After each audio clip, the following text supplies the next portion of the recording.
about to embark on a journey of discovery through the rich and fascinating history of classical Greece. You'll become fully immersed in the painstakingly detailed world built for Assassin's Creed Odyssey, which you are free to explore at your own pace, without any danger or time pressure.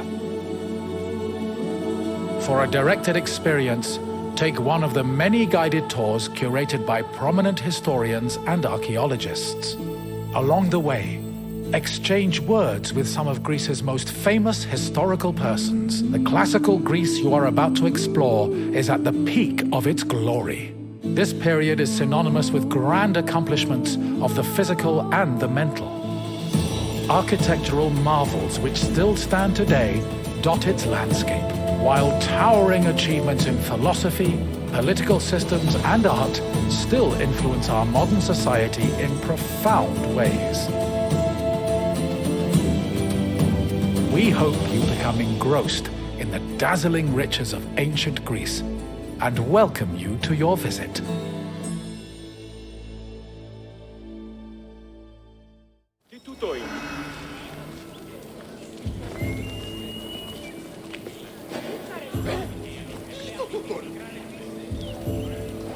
Greetings, wanderer, and welcome to the Acropolis, the shining jewel of Athens. My name is Aspasia. Though I am not originally from Athens, I have climbed to the top of its social ladder using my wit and intellect. I've even earned the love of Pericles, one of the most powerful men in the city. The mind truly is a beautiful thing. Personally, I think the Acropolis is one of, if not the, greatest place in all of Greece. Though, considering it was the project of my partner, Pericles, I may be a touch biased. The Acropolis of Athens is a bastion of art and culture worthy of the gods themselves. Within this citadel, you will find many important sacred buildings, as well as some of the most magnificent art in all of Greece. You are in for a very enlightening visit. When you're done, come find me, and we can discuss the things you have seen. Farewell for now.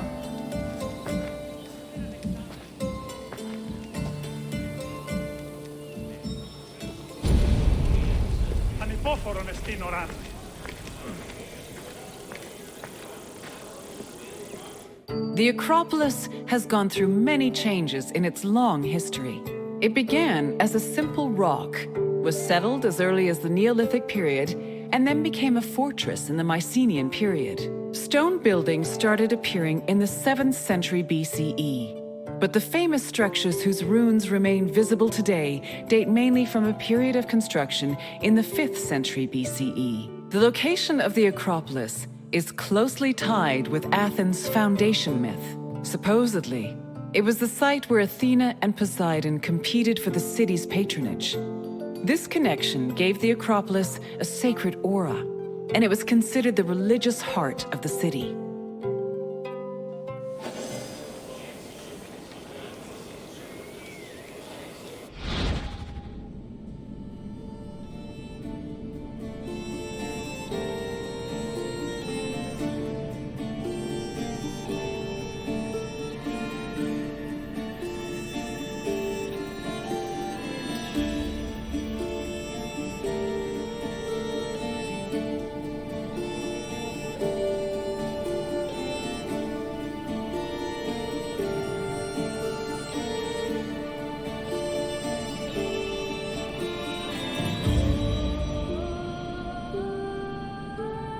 The Acropolis has gone through many changes in its long history. It began as a simple rock, was settled as early as the Neolithic period,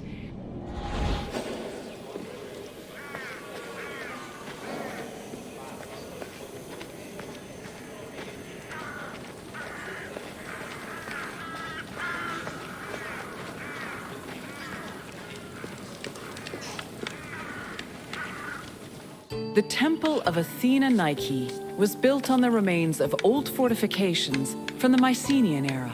Worship at the temple can be traced back to the 6th century BCE, but the building itself was destroyed during the Greco-Persian Wars a century later. It was rebuilt during the Peloponnesian War. Given that the name Athena Nike roughly means Athena of victory, it was likely constructed in the hopes that Athens would win the war. Unusually, the temple depicts historical scenes of battles against the Persians instead of the more mythologically inclined art of other Greek buildings. The temple's priestess was chosen randomly among the Athenians and received a salary of 50 drachmae annually, along with skins and trophies from sacrificed animals.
The Acropolis was built up over a long period, due in no small part to its partial destruction during the Greco-Persian Wars. It was in the 5th century BCE, though, that the Acropolis received its most significant improvements. This period was an extremely prosperous time for Athens, both financially and culturally. With a booming economy bolstered by trade and the Lavrion silver mines, Pericles, the leader of Athens, financed a huge project to rebuild the citadel. He enlisted the help of renowned artists, like the sculptor Phidias, as well as the architects Iktinos and Callicrates. Together, they erected buildings like the Parthenon and the Propylaea Gateway. Pericles' goal was to make the Acropolis into a glorious monument to the gods and to mortal Athenians.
Εντάξει, πατάτες. Μετά ή παριστάνε το άλλο σε αυτό. Τι αλλού επίστηται οι γνώσεις του Μάρης,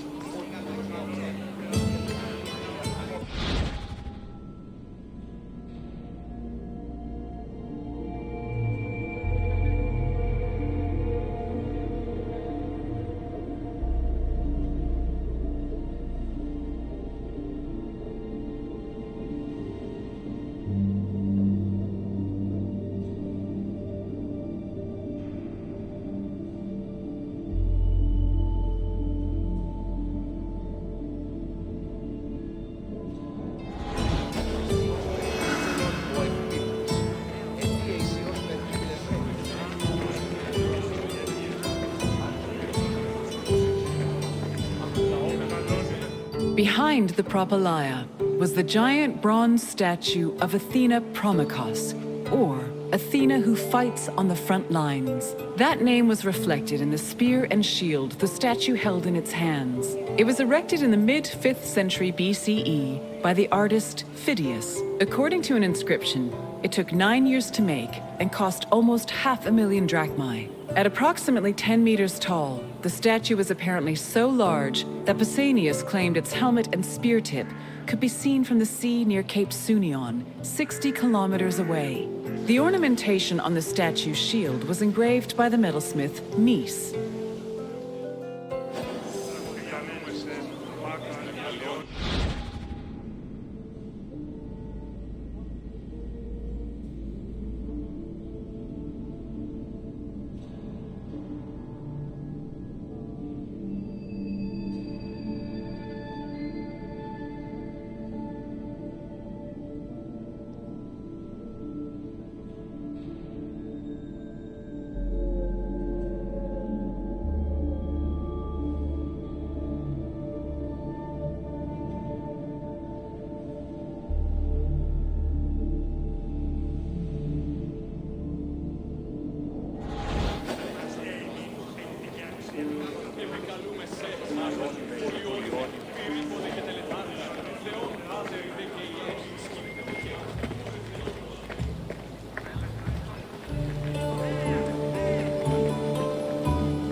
The Araphoroi were young girls between the ages of 7 and 11 who were in charge of special rites. A list of 4 girls was drafted by the Assembly of Citizens, from which the High Magistrate, the Archon Basileus, chose 2 to serve as Araphoroi for the year. The girls lived in a house on the Acropolis. They were in charge of carrying sacred objects and weaving the peplos of Athena. The peplos was a sacred robe offered to Athena during Panathenea, a festival held in... The Araphoroi were young girls between the ages of 7 and 11 who were in charge of special rites. A list of 4 girls was drafted by the Assembly of Citizens, from which the High Magistrate, the Archon Basileus, chose 2 to serve as Araphoroi for the year. The girls lived in a house on the Acropolis. They were in charge of carrying sacred objects and weaving the peplos of Athena.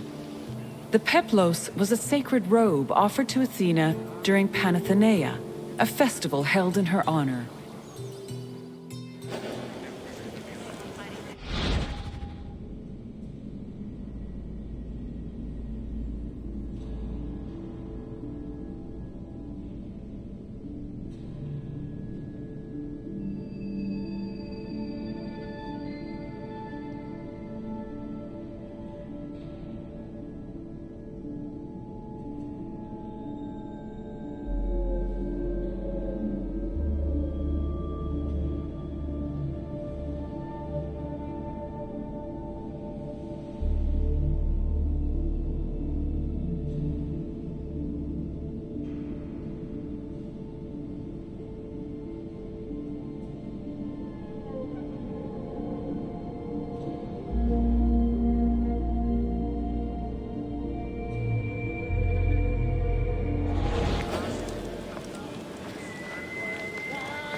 θεά σώτηρα, άκουσα καλούς καρμούς, απογέης ειρήνην τερατήν, καλυπλόκαμον, τι γίνεται?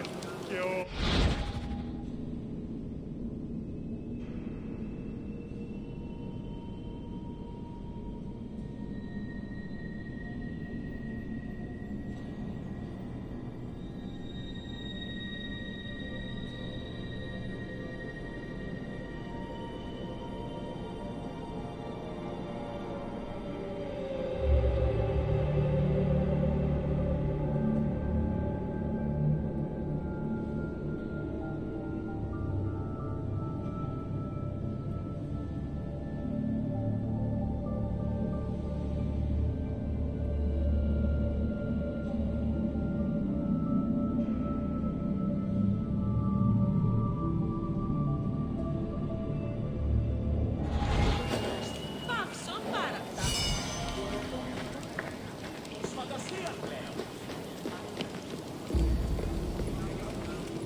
The Erechtheion was an atypical temple. It was dedicated not only to Athena Polias, but also to Cecrops, the mythical founder of Athens, his son Erechtheos, and even Poseidon, the sea god who challenged Athena for possession of the city. The temple was divided into sections. The eastern part housed a statue dedicated to Athena, while the western section jointly belonged to Poseidon and Erechtheos. Meanwhile, King Cecrops' grave was believed to be under the caryatid porch. Under the temple was a crypt that was said to contain the sacred snakes of Athena. The snakes may have had a sweet tooth because the priestesses of Athena allegedly fed them honey cakes.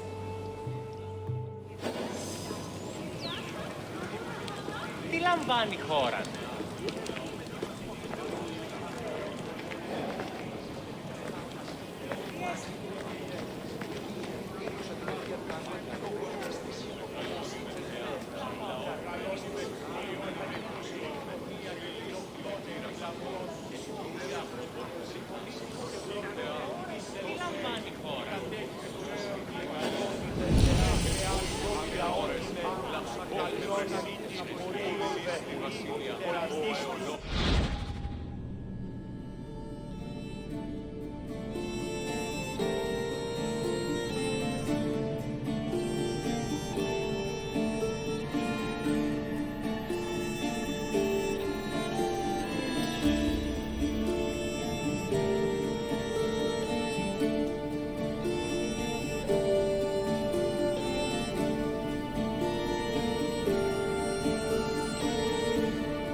The Parthenon is one of the most well-known buildings in the world and an enduring symbol of ancient Greek civilization.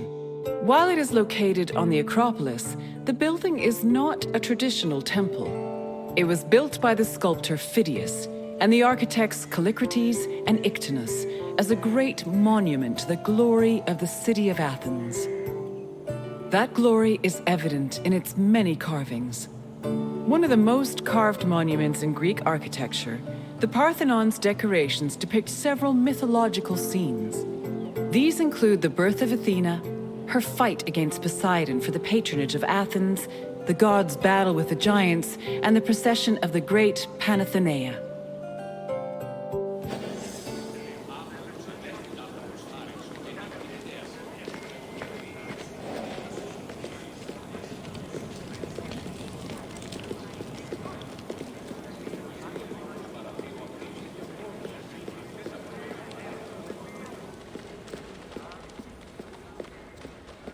The Parthenon's inner chamber, or cella, contained a massive statue of Athena that was considered to be one of the sculptor Phidias's greatest masterpieces. The statue was chryselephantine, a combination of gold and ivory. To justify the steep cost of its construction, Pericles told Athenians that the statue was a gold reserve, which could be disassembled in times of economic distress. The cella also allegedly contained a pool, whose main purpose was to control the room's humidity, which helped preserve the statue's ivory.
The Parthenon. While it is located, it was built by the...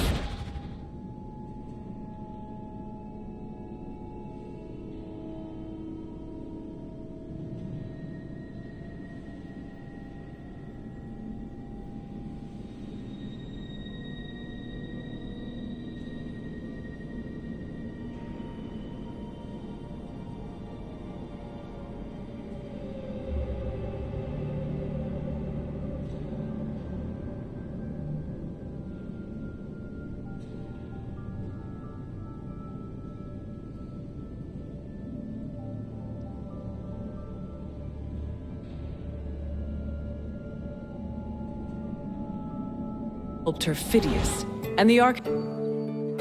That glory, one of the most. These include the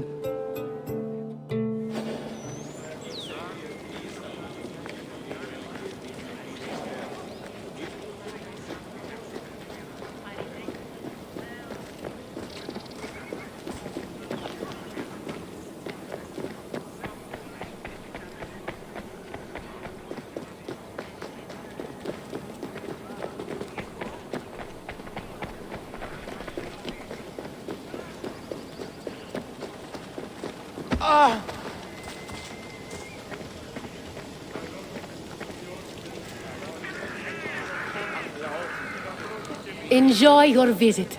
I will see you soon.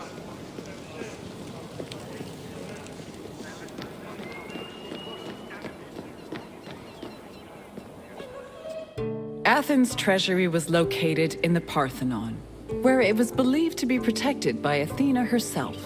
The treasury contained objects of great value, acquired from different conquests, as well as a mass of minted silver coins and various offerings to Athena. Pericles also decided to move the entirety of the Delian League's treasure to the Parthenon in 454 BCE. This was a great testament to Athens' power over the rest of Greece. The riches were divided into two parts: the Demosia, which belonged to the city, and the Hiera Cremata, which was dedicated to the goddess and only used for religious purposes.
And what did you think of the Acropolis? It truly is quite something, isn't it? A sacred sanctuary and an architectural marvel, all in one. If you have any questions, don't hesitate to ask.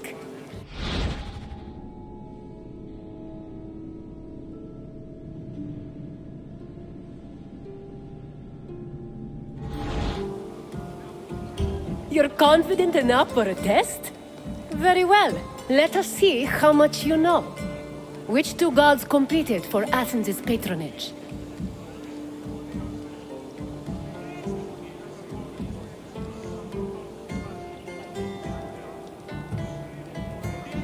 Correct. It was Poseidon and Athena who fought for Athens' patronage. As for who won, the answer is in the city's name. On to the next question. Who sculpted the statue of Athena in the Parthenon?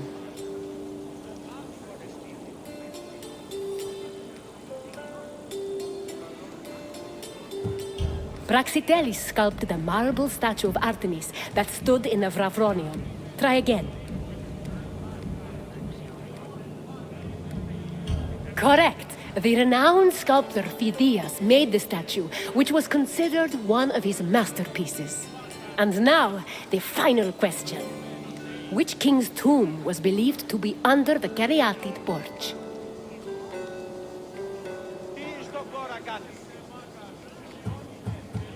That is correct. Cecrops was the mythological first king of Athens, and his tomb was said to be under the Erechtheion. It seems you know much about this place. Well done, wanderer.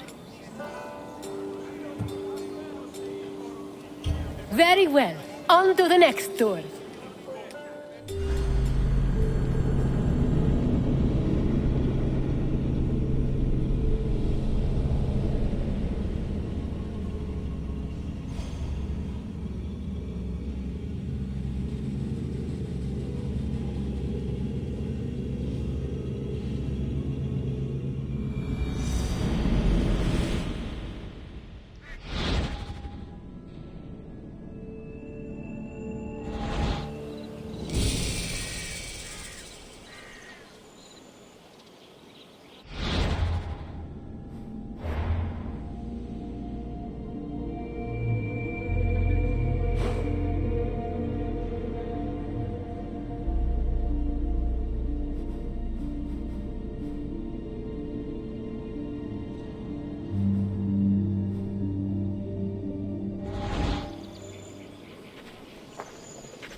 Welcome, traveler, to the ruins of Mykine. My name is Herodotus, and I am a traveler from Hyrcanassus. I retrace the cause of various events, such as wars and great calamities. I describe what I see and record what I'm told, all with the aim of providing a better understanding of why these things occur. Look for me to introduce you to many sites. It is humbling to stand in the remnants of such a great civilization. Looking at these ruins, I am reminded that the past is never as far behind us as we think. These are the ruins of Mykine, center of the old Mykenean civilization. It was home to great warriors and heroes. In many ways, places like Athens and Sparta stand on the shoulders of its accomplishments. This tour will take you through its ruins and introduce you to its most important monuments, revealing its history in the process. I hope you enjoy yourself. I'll be waiting for you at the end of your visit.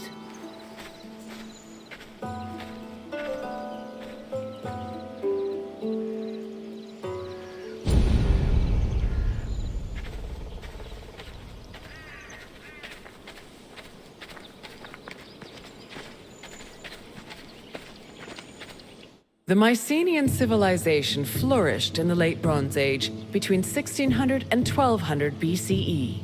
During this period, it was mainly located in the Peloponnese and central Greece. Mycenaeans were known for exploring distant lands. Notably, they battled the Hittite-allied city of Walusa in a conflict that was believed to be the inspiration for Homer's Trojan War. But the Mycenaean people didn't only travel to fight. They learned much from their neighbors, the Minoans of Crete, such as how to write syllabic script on clay tablets. Such tablets provide evidence that Mycenaeans spoke an early form of Greek. They also tell of how great Mycenaean kings ruled over their warriors from opulent palaces in places like Mycenae, Thebes, and Knossos.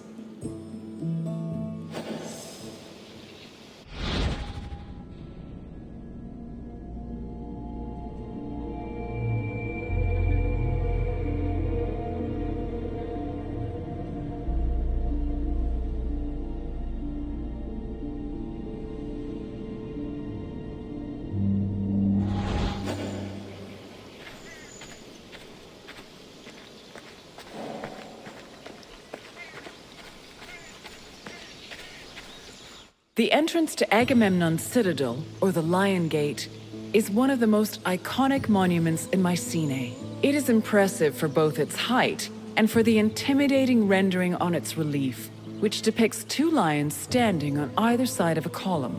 Unfortunately, the lions' heads, which were presumably made of a precious metal or higher quality stone, have been lost to time. The gate was most likely meant to greet a triumphant king returning home from successful military campaigns and to awe foreign visitors.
When these shafts were discovered by archaeologist Heinrich Schliemann in 1876, he believed the 6 gold-filled graves to be connected with the family of the great king Agamemnon, even going so far as to proclaim a gold mask he found within to be the death mask of Agamemnon.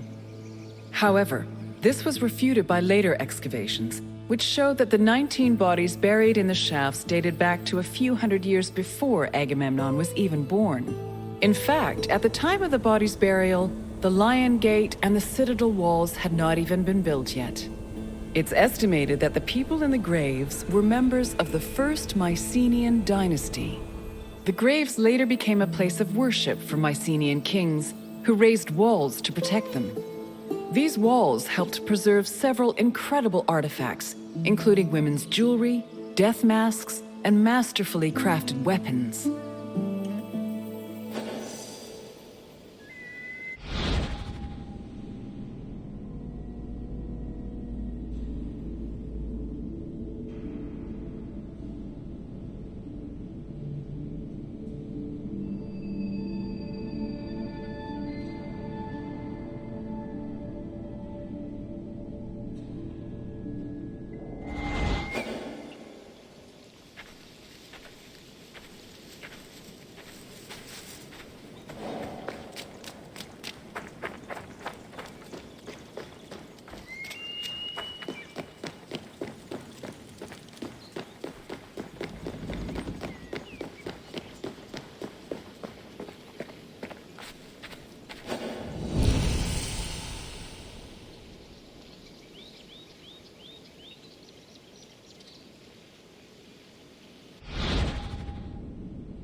By 1250 BCE, Mycenae was at the height of its power, and its living quarters and workshops were numerous. Houses were built everywhere, from the top of the palace's hill near the king's residence, to the slopes and terraces within the walls, to the nearby hills outside the citadel. At one point, the citadel's walls even had to be enlarged to make room for more quarters. The people who lived inside the citadel were those with high status in either the military, religious, or administrative sectors of the kingdom. This is reflected by the ceramic and metal vessels inside the houses, as well as their painted plastered walls.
A traveler seeking an audience with the king would have first ascended a steep ramp from the Lion Gate to the citadel's summit. Here, they would have walked into the palatial complex through a grand entrance called the Propylon. Once inside, their gaze would immediately be drawn to the palace's main hall, a monumental area known as the Megaron. The vividly decorated Megaron, which glittered with precious objects and colorful frescoes in its heyday, was where the king would have received the traveler. If the king was feeling generous, he would have shared with the visitor the palace's most marvelous feature, its commanding and majestic view, which stretched from the plain of Argolis to the gleaming Aegean Sea.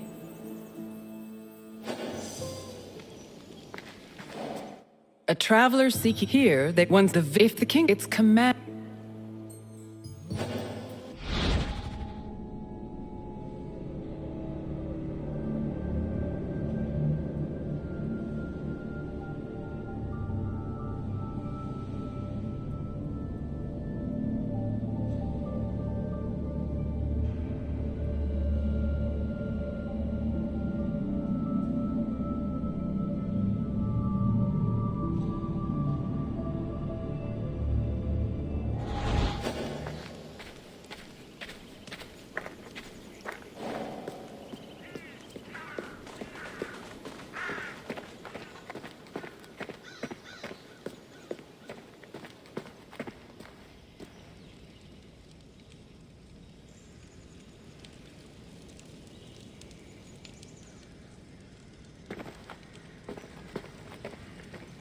It was in this palace where a legendary Mycenaean king like Agamemnon would have held court. According to Homer and other poets, Agamemnon led the Greeks in the sack of Troy. Stories say that he was a fearsome warrior on par with Achilles, but also an overly ambitious and arrogant ruler. He sacrificed his own daughter, Iphigenia, to convince Artemis to grant his ship's passage to Troy. After conquering the city, he returned to Mycenae with mounds of riches, and a Trojan named Cassandra as his concubine. Agamemnon's wife, Clytemnestra, was not pleased with her husband's sacrifice of their daughter. She plotted to murder her husband out of anger. The plot was successful, and, depending on the version of the story, Agamemnon was either murdered in his bath by Clytemnestra or killed by his cousin Aegisthus during a banquet.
You've completed the tour. I trust it was an eye-opening experience. Though it did not last, Mykine was a sort of precursor to what would eventually become the Greek civilization we know today. It's important we remember them, if only to avoid repeating their mistakes. Now, what else would you like to do? Then let's begin. First, I have quite a simple question. Which ancient city may have been the inspiration for Homer's depiction of Troy?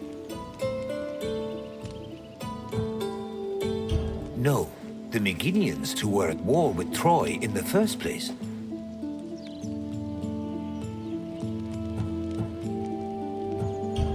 Knossos was the supposed site of the legendary Minotaur, but it did not inspire Troy. Although I am certain the Trojans wished they had a Minotaur on their side during the war. Either way, try again. Yes, the Mycinians' conflict with the city of Wilusa allegedly inspired Homer's Trojan War. Now for the second question.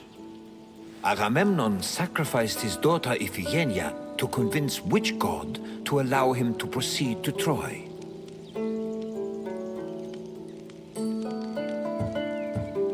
True, Ares was the god of war, but Agamemnon did not sacrifice his daughter to him. Try a different answer. Yes, Agamemnon sacrificed Iphigenia to reconcile with Artemis, who then allowed his ships to pass to Troy. Now, one last question. What was the name of Agamemnon's Trojan concubine?